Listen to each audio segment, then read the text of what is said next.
on va parler des éditions Guérin. Moi, je me présente pour les gens qui ne connaissent pas et qui ne connaissent pas. Je suis Marie-Christine Guérin, je suis l'épouse de Michel Guérin, qui est le fondateur des éditions Guérin. Ici présente, les éditions Guérin. Et donc, j'ai assisté en fait à la genèse, à la naissance, au développement de la maison Guérin, assisté et participé beaucoup forcément. Avec mon mari, Michel.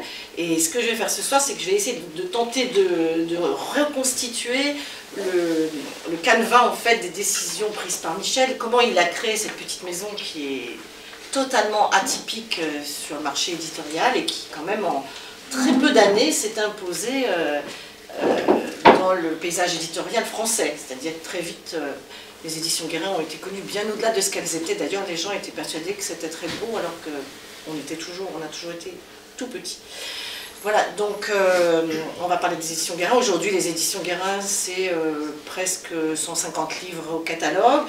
Les grands alpinistes sont tous là, dans les collections rouges, et ces collections sont une marque incontournable pour tous les amoureux de la montagne.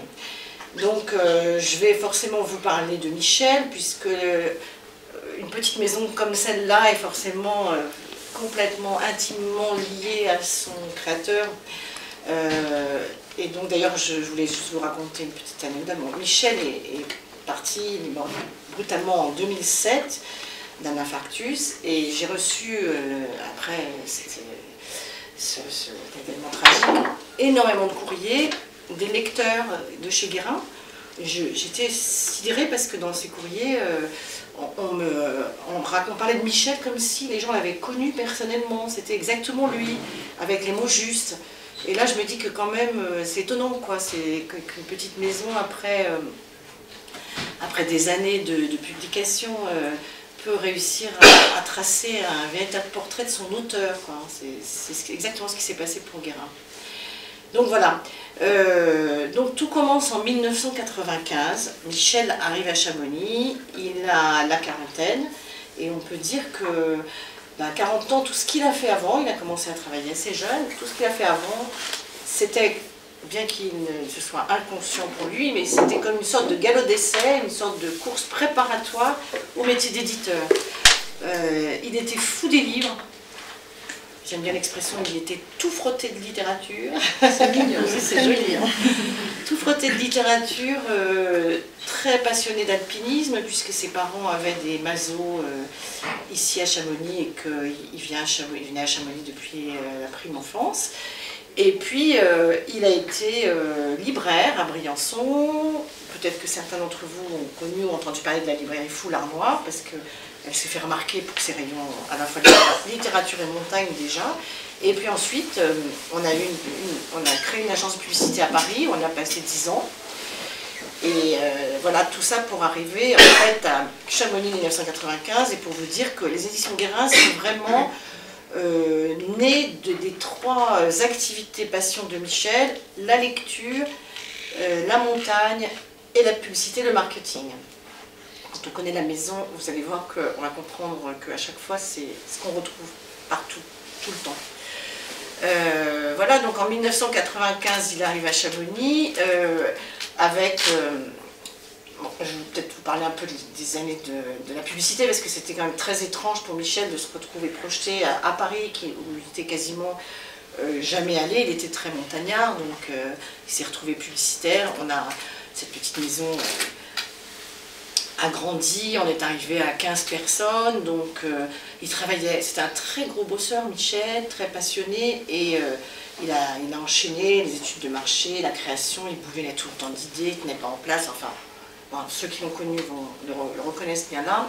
Et l'agence est arrivée à 15 personnes, donc une taille critique qu'il fallait vendre pour pouvoir progresser, et Michel a vendu à TBWA, qui était une grosse agence parisienne. Il est rentré dans un an, il a été directeur de chez TBWA, il s'est frotté à la crème des créatifs de la pub de l'époque, je me souviens des BD, plein de gens comme ça, et il était comme un poisson dans l'eau là-dedans, il était très content.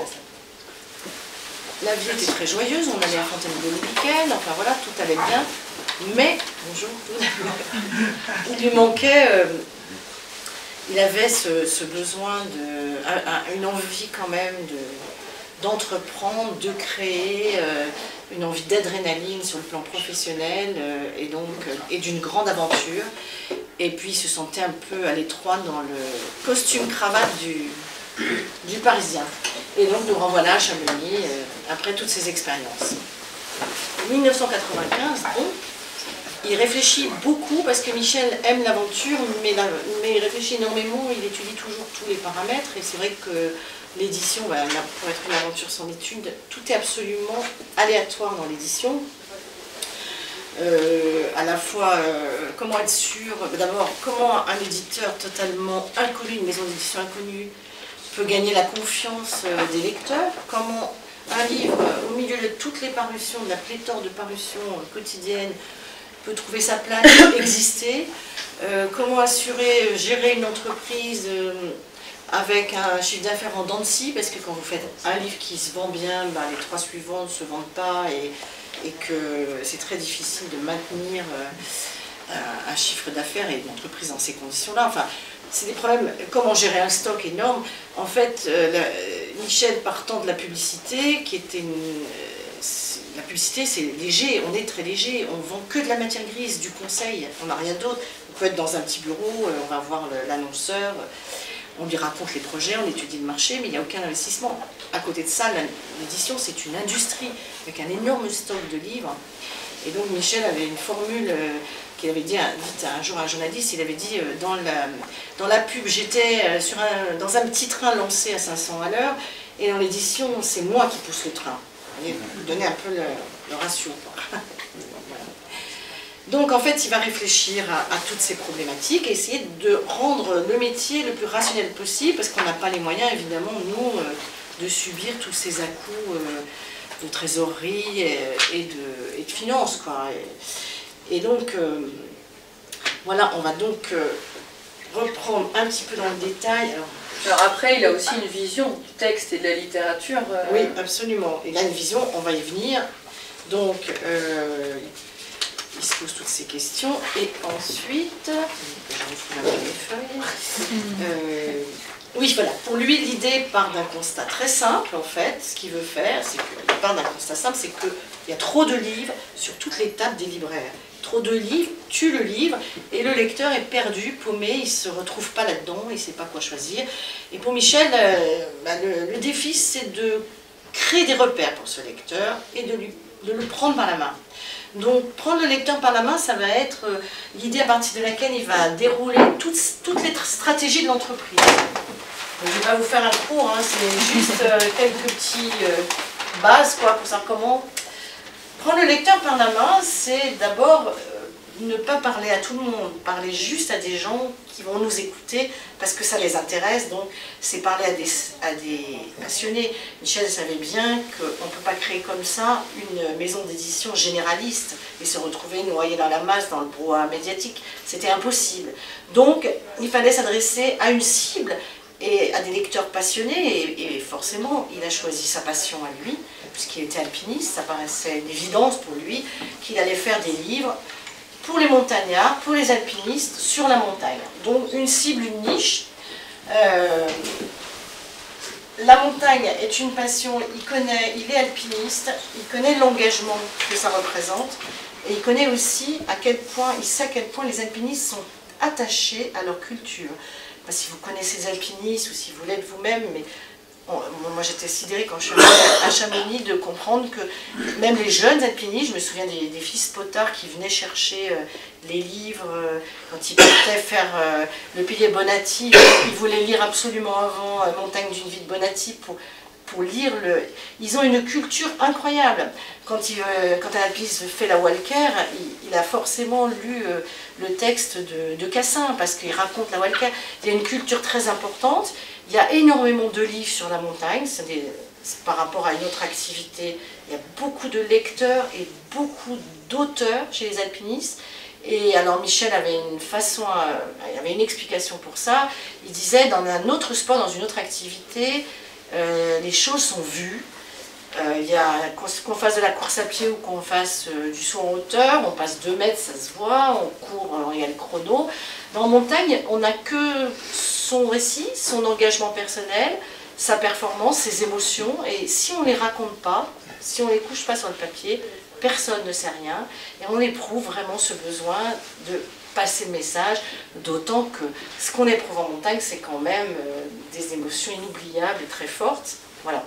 D'ailleurs aussi, peut-être si vous connaissez un peu Chamonix, vous savez que les alpinistes, quand ils lèvent les yeux, ils voient les montagnes, mais ils voient aussi des lignes absolument invisibles qui sont toutes les voies tracées.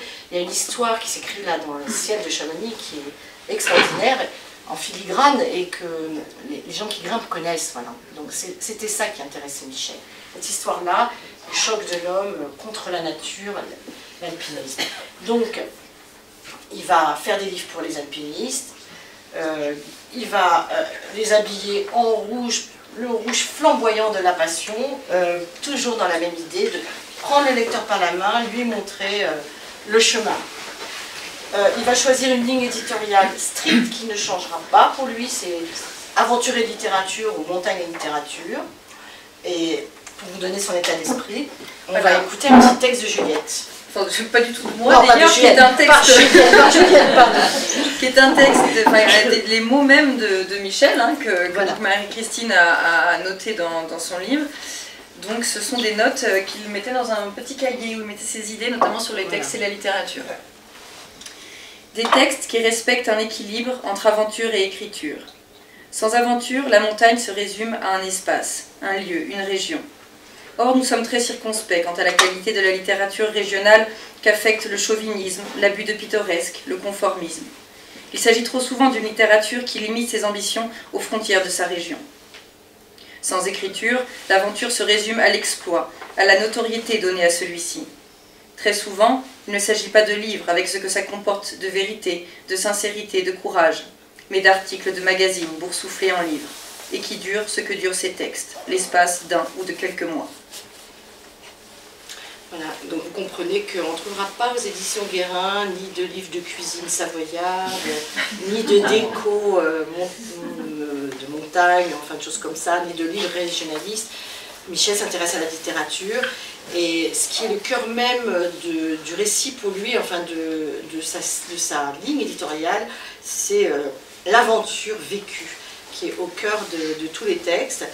Et d'ailleurs, ce qu'il appelle le choc de l'homme et de la nature, des livres, il veut faire, et je cite, des livres qui font battre le cœur des lecteurs, voilà ce que je veux éditer, pour retrouver le plaisir enfantin de la lecture. Et il le raconte, alors je le cite encore, il dit « La matrice de cette maison, c'est l'aventure.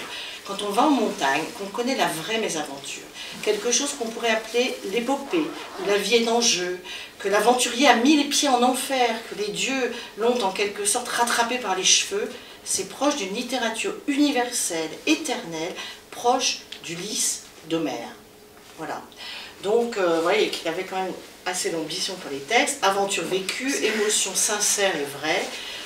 Autre chose, Michel, vous dans les livres, ça se ressent un peu partout, un culte à la vérité, l'exploit, l'engagement. Il dit, il faut ce degré de vérité pour qu'un livre de montagne ait du succès. Sans vérité, on va vite tourner au grand guignol.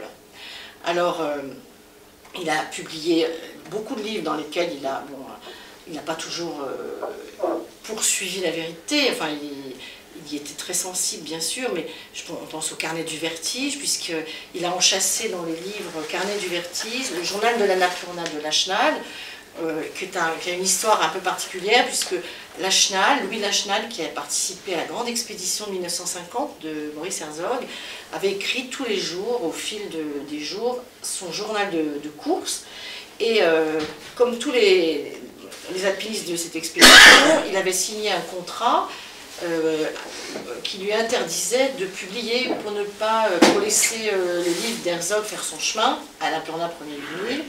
Je parle de l'Annapurna Premier 8000 de 1950 d'Herzog évidemment, Annapurna Premier 8000, et donc au bout de 5 ans, Lachenal a dit, il avait son texte et il voulait le publier, et puis ce livre, après sa mort, a disparu. Ses fils ne l'ont pas retrouvé, ça a été un cheminement incroyable pour le retrouver, et Jean-Claude a réussi, un peu aidé par Michel, à le retrouver chez chez les Poupettes de Marlia, une dame qui habite ici, enfin voilà.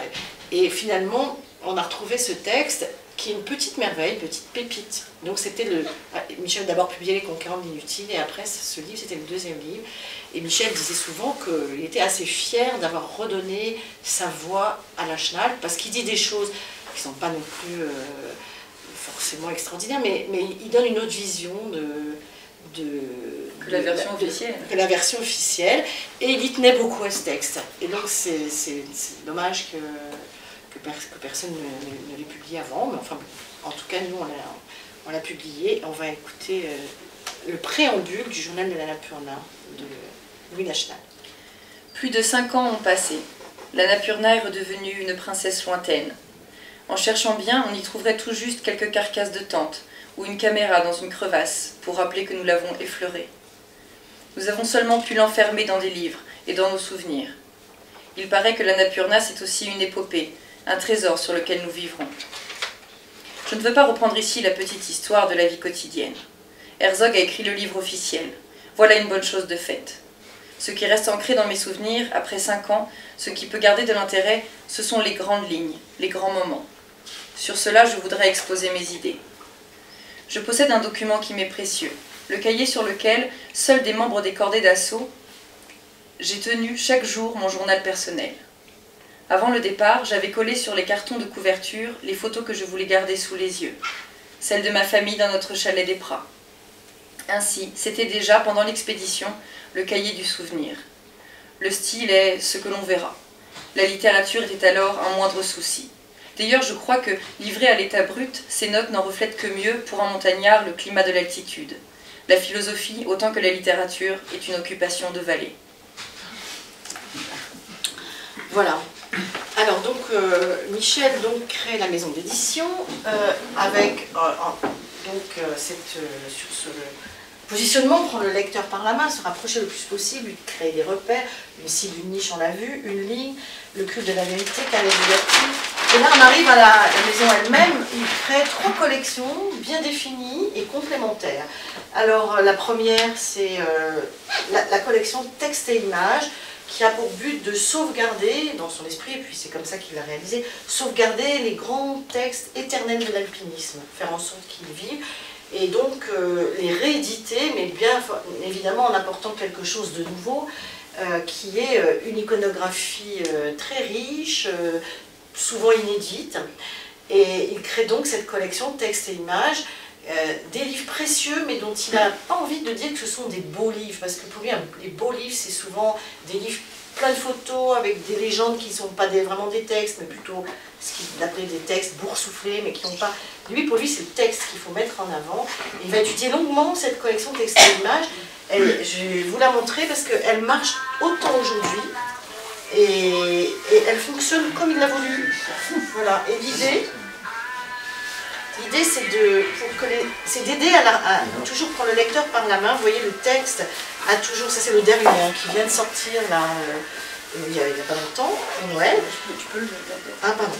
Oui, le texte a toujours prend la même place, toujours dans le livre, voilà le texte, et les images viennent s'ordonner autour du texte. Ce ne sont pas forcément des belles images, une grande, mais voilà, les images viennent s'ordonner au moment même où le texte fait allusion à un sujet. On peut le voir quand on a l'image, que ce soit des personnages, que ce soit du matériel, ça fait entrer dans le texte, et le lecteur, la lecture n'est jamais rompue. Et donc c'est une espèce de... c'est un grand mot, mais c'est comme une ergonomie de lecture, on est très bien dans ces livres, quoi. Et rien n'est inutile. Le format carré, c'est pas un caprice d'éditeur, c'est juste que ça permet de faire ce format. Les photos, elles sont là, pas pour faire joli, mais pour aider à rentrer dans le texte et pour comprendre. Michel tenait beaucoup à cette idée-là de d'épurer les choses, de ne pas faire... enfin, c'était une direction artistique très élégante, et cette collection texte et images n'a jamais changé. Elle a marqué beaucoup dès le début, quand on envoyait ses livres aux lecteurs et aux journalistes, les gens, parce que c'est un plaisir de... Là encore, Michel retrouvait le plaisir enfantin de lire un livre d'images, mais d'images qui servent au texte. Voilà. Et c'est très compliqué à faire, parce que vous imaginez bien que parfois on a des très belles images, mais si ça ne colle pas au texte, on ne les met pas, quoi. Ça, n'a pas d'intérêt, il faut qu'elle colle. C'est ça qu'on met énormément de temps, c'est un énorme travail parce qu'il y a 350 photos à caser autour du texte. Et c'est souvent, les photos sont puisées dans les albums de famille des auteurs. Donc c'est une collection qui est parfaite pour les grandes biographies, comme celle que Michel a faite en tout premier, c'est Les Conquérants de l'inutile. Les Conquérants de l'inutile de Terray. Donc on peut se demander pourquoi publier comme premier livre Les Conquérants de l'inutile, ça paraît complètement idiot parce qu'on se dit, tout le monde, tous les gens qui lisent dans le milieu de la montagne, ils ont dans leur bibliothèque Les Conquérants de l'inutile. Sauf que Michel pensait qu'il fallait toujours, on ne pouvait pas arriver chez les gens inconnus. Lui était inconnu absolument, donc il lui fallait un grand nom, un grand titre, le plus beau de l'histoire d'alpinisme, Les Conquérants de l'inutile, et il a donc ajouté cette iconographie très originale, enfin très personnelle avec Marianne Terray. On va écouter un petit texte de La rencontre de Michel avec Marianne. Non, voilà, exactement. Oui. Si. Et donc cette fois-ci, ce sont les mots de Marie-Christine, hein, puisque c'est un extrait de son roman Des violons pour Monsieur Ingres, enfin le roman, plutôt une biographie de Michel. Alors, Michel, impressionné par la présence de Terray dans la maison, ne sait pas trop par où commencer. « Je serais très heureux de publier le livre de votre mari, dans une édition illustrée. »« Tu veux rééditer Les Conquérants ?» demande Marianne, qui a adopté d'emblée le tutoiement à l'égard de ce jeune homme de 42 ans qui ne manque pas de culot. « Mais tu sais, mon petit, que tous les alpinistes ont Les Conquérants dans leur bibliothèque. Tu prends des risques? Qu'est-ce que tu as publié jusqu'à présent ?» Voilà la question que Michel attendait, ou plutôt celle qu'il redoutait. Rien encore. Ce serait mon premier livre. Michel est un éditeur qui n'a rien publié. Au regard de cette femme qui a côtoyé tout le Gotha de la montagne, il se sent comme un alpiniste qui n'aurait pas escaladé la moindre paroi, un pianiste qui n'aurait jamais touché à un piano. Marianne sort la bouteille de whisky et l'écoute. Elle ne sait rien de ce garçon, mais elle reconnaît dans l'intonation de sa voix l'ardeur de la passion, et ça lui plaît. « Fais comme chez toi, mon petit. Tu peux venir tous les jours. Et ne m'emmerde pas pendant Question pour un champion. Viens vers 18h30 à l'heure de mon whisky. » Elle lui fait déjà confiance, et s'installera entre eux une amitié alimentée par les longues conversations qu'ils auront sur la montagne. Marianne lui ouvrira ses tiroirs bourrés de photos d'ascension, de portraits, de lettres. Des vies se tenaient là que Michel découvrait émerveillé. Les éditions Guérin sont nées dans cette année passée à 4 pattes chez Marianne, comme Michel s'amusait à le dire. Dans l'intimité de cette femme dont l'intelligence et l'humour lui découvraient les hauts lieux de la montagne et les petits côtés de son monde. C'est ainsi que nous découvrirons, un matin de l'année 1995, le premier livre, à la fois luxueux, rustique et montagnard, habillé du rouge vif des chaussettes et des pulls des alpinistes de la grande époque. Une couleur que Michel avait gardée dans ses souvenirs d'enfant. Alors, ensuite, voilà, on peut se dire qu'une fois qu'il a créé la collection Texte et Images, donc c'est le premier livre, hein, on était place de l'église, je ne sais pas si certains nous ont connus là, et à ce moment-là, on ne savait pas du tout. Michel a fait un petit catalogue et on a eu tout de suite 2000 ventes de ce livre, comme ça en direct. Enfin, on y reviendra à la vente directe. Mais c'était incroyable, quoi.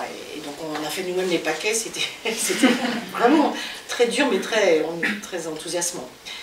Donc Michel se dit, je ne peux pas ne faire que rééditer des textes anciens, même excellents, et rajouter de l'iconographie. Je ne vais pas m'enfermer dans un musée de papier. Et il crée 2 autres collections qui sont complémentaires à la première.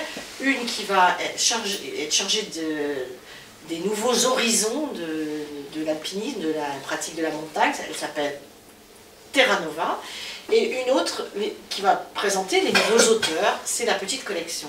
Alors, dans les nouveaux horizons, Michel pense ouvrir l'alpinisme à une culture nouvelle, avec les idées, des polémiques, des traductions. Il a publié pas mal de traductions, celle de Pritchard, de Patay et de... Comment s'appelle, j'ai oublié déjà, Simon Yates, voilà, Simon Yates, Bonatti, David Roberts qui a écrit Affaires de Cordée, qui a fait grand bruit. On a déjà des livres qui ont fait grand bruit dans les médias et qui ont dépassé les 20 000 exemplaires. Il y a Affaires de Cordée, il y a peut-être pas dans les 20 000 pour Les Carnets du Vertige, parce que c'est un texte et image, mais enfin c'était un grand succès et très remarqué déjà. La petite collection, qui est la petite collection poche de la maison, elle s'intéresse aux auteurs maison, des auteurs qu'on a découverts, qui sont... c'est une sorte de laboratoire d'écriture, parce que c'est vrai que Michel les soutient beaucoup dans l'écriture et que c'est un vrai travail qu'ils font ensemble. C'est Olaf Kando, Jean-Marc Aubry, et bon, lui par contre, il écrit tout seul et très bien, c'est Dominique Potard, qui est dans la petite collection et qui est notre best-seller. Je crois, toute collection confondue, c'est le livre qu'on a le plus vendu. Le port de la mer de glace, qui est une petite révolution dans le milieu de la montagne. Oui, voilà, je l'avais là pour vous montrer. Une petite révolution dans le milieu de la montagne qui se moque, qui désacralise complètement le métier de guide, mais c'est pas grave, puisque Dominique Potard est guide lui-même, donc tout le monde le prend très bien. Il fait ça avec beaucoup de tendresse et d'humour. Et d'ailleurs, 20 ans après, puisque ça fait 20 ans qu'on a publié Les Ports de la mer de glace, on en vend toujours autant, c'est-à-dire qu'il continue chaque année dans le catalogue, un peu comme Les Conquérants, comme beaucoup de nos livres, parce que c'est une des originalités de cette maison que de faire tourner tout le temps le fond. Le Port de la mer de glace, on l'a fait en petit collector, il a été illustré par Dominique Potard pour fêter cette année les 20 ans d'édition du Port de la mer de glace. Voilà, un petit carré comme le texte et l'image, pour rendre hommage à ce petit livre qui a fait son chemin bien au-delà du petit cercle des alpinistes, qui a touché plein de gens. Voilà, donc les 3 collections qu'ils mettent en place, c'est de ce cocktail, de cette alchimie, texte ancien, texte universel et nouveauté, que va naître le cocktail. Et je lis un petit extrait de la rencontre avec Dominique. Voilà. Donc là, c'est la rencontre de Dominique Potard avec Michel Guérin. C'est la première fois que Dominique Potard, guide de haute montagne à Argentière et comme il se définit lui-même, marchand de virage à la Poya, petite école de ski du hameau du Buet, résumée à une piste qu'il peut surveiller d'un œil du bistrot où il est installé. C'est la première fois que Dominique Potard met le pied à l'hôtel d'Angleterre. Érigé en plein centre de Chamonix, le Victoria impressionne dès l'entrée. Au plafond, moulures, lustres, marbres et statuettes endormies dans leur niche. Tout ici évoque la souveraineté des Anglais, inventeurs de la mer de glace, 3 siècles auparavant. Cette pensée fait sourire Dominique, car lui-même vient d'écrire Le port de la mer de glace, un drôle de petit roman qu'il a édité à compte d'auteur et dont les personnages loufoques n'ont rien à envier aux Anglais. C'est de ça qu'il doit parler avec Michel Guérin. L'éditeur semble intéressé par son livre, mais Dominique est intrigué par des coups de boutoir qu'il entend résonner dans la cage du grand escalier de granit. Il pousse la porte d'un appartement et comprend que les bruits sourds viennent de là. C'est pourtant bien écrit sur la porte « Édition Guérin ». Il s'avance prudemment dans le couloir. Le bruit se rapproche et Dominique découvre alors, en franchissant le seuil du bureau de Michel, une scène inattendue. L'éditeur se tient au milieu de la pièce et jette des livres au sol. Un à un, il les regarde, impassible, tomber et se désarticuler. Écartelés, les gros livres rouges se disloquent, les cahiers se détachent, tandis que les feuillets se dispersent sur le parquet. Un homme est assis en face de Michel et 2 malabards debout l'observent. Ils n'ont pas l'air contents du tout. On dirait même qu'ils sont prêts à sauter sur Michel, qui continue de descendre méticuleusement sa pile. Ce n'est pas du tout l'idée que Dominique se faisait du travail d'éditeur. En tout cas, c'est amusant, se dit-il, découvrant une pratique méconnue de ce métier. Malgré tout, il sent bien que Michel pourrait avoir besoin d'un coup de main, s'il continuait à les énerver comme ça. En réalité, c'est à une démonstration imparable que l'éditeur est en train de se livrer. Un crash test pour faire la preuve qu'un gros défaut de reliure lui a valu de nombreux retours des lecteurs. L'imprimeur repartira avec ses porte-flingues sans autre argument. C'est ainsi que Dominique Potard, auteur du fameux Port de la mer de glace, et Michel Guérin ont fait connaissance en 1997. Une rencontre qui laissait augurer une amitié franche et virile, conclue par une victoire sur 2 malabars et un tonitruant, ça s'arrose, lancé par Potard. Voilà, alors toujours pour continuer dans la stratégie prendre le lecteur par la main, puisqu'on y est toujours, on va parler de l'aspect commercial. Pour vendre les livres, Michel a fabriqué aussi une stratégie, enfin a inventé une stratégie un peu originale, puisque un club, une vitrine, en fait le club c'est le fichier, la vitrine c'est la librairie. Il sait qu'il ne peut pas vendre tous ses livres en librairie parce que financièrement, il n'arrivera jamais à équilibrer. Il faut savoir que la librairie, la distribution, la diffusion de la librairie, les trois en bloc, absorbe entre 50 et 50% du prix de vente du livre. Donc pour un petit éditeur, c'est même pas la peine de se lancer là-dedans, c'est perdu d'avance. Et donc il va vouloir équilibrer sa maison sur deux pieds, ce qui paraît logique, deux pieds à égalité, c'est-à-dire la vente par correspondance, qu'on appelait comme ça à l'époque, on dit plutôt vente directe aujourd'hui, et la librairie, parce que vente par correspondance, en fait il achète le fichier du Club Alpin Français, une partie, juste les lecteurs qui sont, les pratiquants de la montagne qui sont lecteurs du journal La Montagne, donc ils sont à la fois pratiquants de montagne et lecteurs, qui se disent je suis en plein dans la cible, et c'est comme ça qu'il va fabriquer un fichier de clients qui vont acheter en direct. À l'époque, il n'y a pas encore Internet, c'est le balbutiement d'Internet, on est en 96, 17, 95 quoi. Et d'ailleurs, on se rend bien compte qu'avec cette stratégie-là, il a été complètement visionnaire, parce qu'aujourd'hui, enfin nous, on a pris très vite une longueur d'avance. Dès que Internet a été là, on avait un fichier, ce que les éditeurs n'ont jamais, un fichier de nos lecteurs fidèles, et du coup, on assurait les ventes importantes, quoi. C'était, enfin importantes en tout cas, c'était très utile. Donc, deux pieds d'égalité, on reconnaît, alors ce que, oui, je voulais aussi rappeler, c'est qu'on reconnaît toujours la patte du publicitaire, parce que pour faire cette vente par correspondance, on avait un énorme travail de catalogue, d'envoi à peu près. Dans la VPC, normalement, on doit s'adresser à ses lecteurs à peu près tous les 2 mois. Il faut leur envoyer une petite lettre, une information sur ce qui se passe dans la maison, les livres qui paraissent. Donc on envoyait beaucoup de documents, et c'est vrai que les documents étaient... Il y avait une élégance de style, une direction artistique qui était personnelle à la maison Guérin, quoi. Rouge, noir, blanc, très sobre, très épuré. Et les lecteurs appréciaient aussi cette manière de... Enfin, apprécient toujours d'ailleurs, parce que ça, rien n'a changé. Donc la vente par correspondance a été une grande force pour la maison. Elle est toujours, mais de moins en moins, parce qu'elle est un peu déséquilibrée maintenant, mais elle a été une grande force parce qu'elle nous a permis de faire face à toutes les avanies qu'on peut connaître quand on se lance dans une entreprise, à savoir, je ne sais plus ce qu'on a eu, enfin l'incendie du Victoria qui a touché les bureaux, l'inondation des entrepôts, tout ça, ça peut foutre par terre les ventes de Noël, et puis surtout la faillite de notre distributeur Vilo qui nous a laissé toute une année de chiffre d'affaires, une ardoise de toute une année de chiffre d'affaires, qui a posé le bilan. Et du coup, on a fait appel à chaque fois à nos lecteurs en disant un peu, enfin c'est arrivé juste pour Vilo, mais on leur a dit ce qui nous arrivait, et on était soutenus.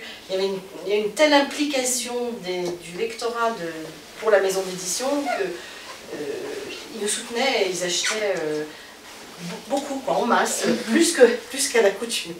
Donc c'était vraiment très important. Voilà, et là je crois que j'ai fini de vous présenter la stratégie de la maison.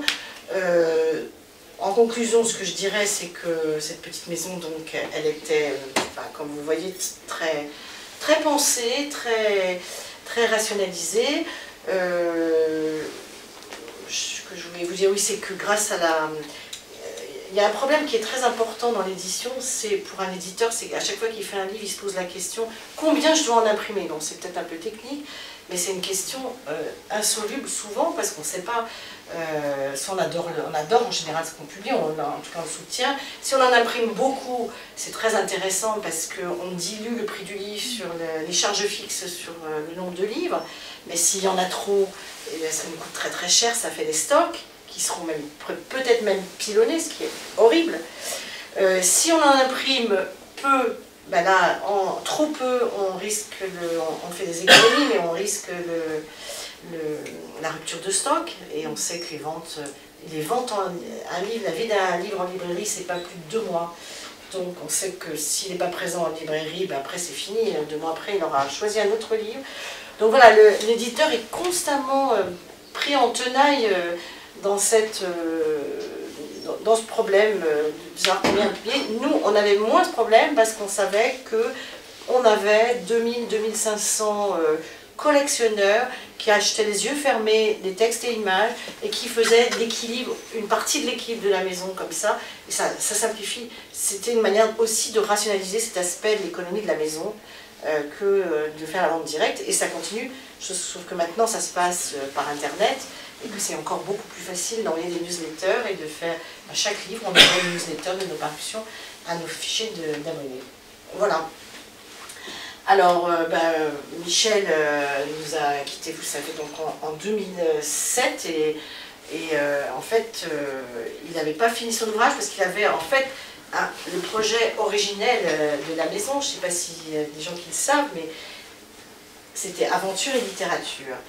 La montagne était sa passion et le modèle qui allait servir en fait à différentes déclinaisons horizontales. Parce qu'à partir du moment où on est dans une niche, par définition, on ne peut pas trop se développer. Il n'y a pas plus de grimpeurs ni de gens passionnés que ce qu'il en existe. Et donc il voulait se développer à l'horizontale à partir de passions identitaires comme la montagne, il y a la mer, il y avait le cheval, la marche, le golf, la pêche. On pouvait imaginer qu'à chaque fois qu'il y avait une passion et un fichier, on pouvait créer une collection qui ressemblerait à celle de Guérin. Et donc, en rouge pour la montagne, les livres de mer, il les faisait en jaune, jaune du ciré, du marin, moi je dis bleu pour le cheval, vert la marche, bon, les couleurs je ne sais pas trop. L'idée donc à terme, c'était de créer une librairie rouge à Chamonix, ça s'est fait, une librairie jaune à Saint-Malo, une librairie bleue en Normandie pour le cheval, et puis à Paris, pourquoi pas, une librairie multicolore qui était la porte-drapeau de l'outdoor et ce serait présenté comme en fait la maison d'édition de l'outdoor, ce qui n'existe toujours pas en France. Aventure et littérature. Voilà. Avec la plupart de ses auteurs, Michel avait des liens très forts. Les livres sécrètent de l'amitié. Walter Bonatti, Dominique Potard, Olaf Kando, Simon Collins, Antoine Chandelier, Jean-Marc Aubry, Christophe Moulin, Blaise Agresti. Chacun avait avec Michel une relation particulière. Combien de joyeuses soirées avons-nous passées avec Georges Livanos, grimpeur marseillais dit Le Grec et sa femme Sonia. La lucidité de Georges, ses traits d'esprit qu'il noyait dans une bouffée de papier maïs, nous enchantaient. Quand le Grec s'en est allé, en 2004, Michel m'avoua que sa mort lui avait causé autant de peine que celle de son propre père. « Serre le pastis, Georges, on arrive », lui avait-il écrit.